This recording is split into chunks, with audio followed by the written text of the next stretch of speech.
Hey guys, so coming after the heels of probably the worst episode of the season comes episode 11, Adrift. Probably the best episode of the season, in my opinion. And Shackle, it's written by Chris Chibnall. Whoa. I did not see that coming. When I saw Chris Chibnall's name in those early credits, I was like, oh god, here we go. But it was actually a really good episode. While some episodes of Torchwood, especially in season one, they're like, oh, we're the adult show. We could do adult themes. But it just comes off as really childish. This time, they did adult themes well and with like maturity. So this is about a mother whose son has mysteriously vanished, and the episode really touches into like the missing people syndrome, and they do it very well. They saw like the grieving mother who's like still hopeful. They saw all the other people in the community who also lost people. It's very like dark and sad, and you really feel bad for these characters. And starts investigating, because her old partner, kind of told her about this stuff, and Jack's like, "Oh, don't investigate it. I'm telling you, don't do it." So she finds out that what happened was the teenage boy got like picked up by some time hurricane thing or something. He just kind of disappeared.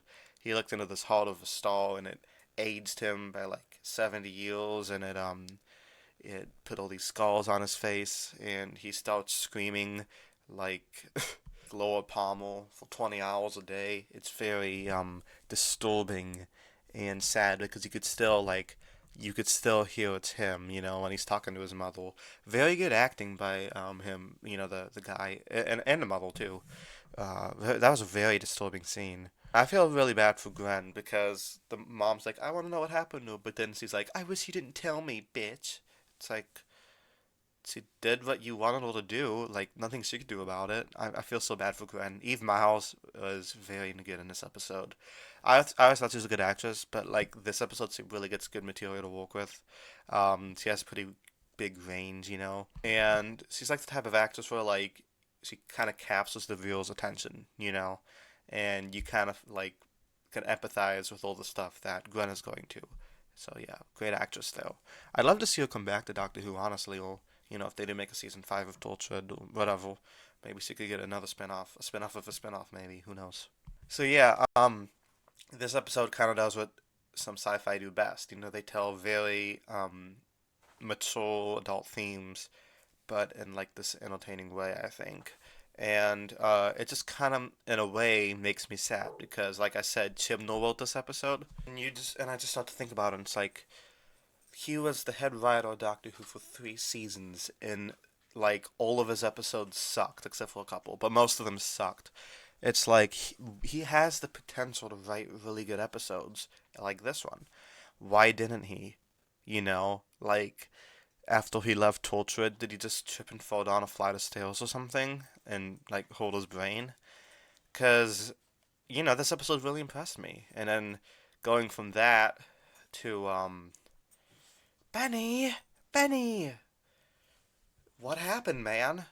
What happened? You used to be good. Well, I don't know. Maybe this episode is just a fluke because the season one episodes weren't the best, but a couple of them were pretty good. It just shocks me and also saddens me because if you think about it, if Chibnall wrote at the quality he wrote for this episode during his Doctor Who tenure, that would have been a great 3 years of television. But what's done is done. At least we had this. So good job, Chibnall. I gotta give you those W's when you get them, because I know there's not that many of them. So yeah, I enjoyed this episode. I'm gonna give it a B minus. Let me know what you guys thought of it down in the comments below, and I'll see you guys next time for episode 12, which is also written by Chris Chibnall. Hopefully that one's also good, but then it would also make me sad because it's like what could have been. So thank you everybody so much for watching, and until next time, peace.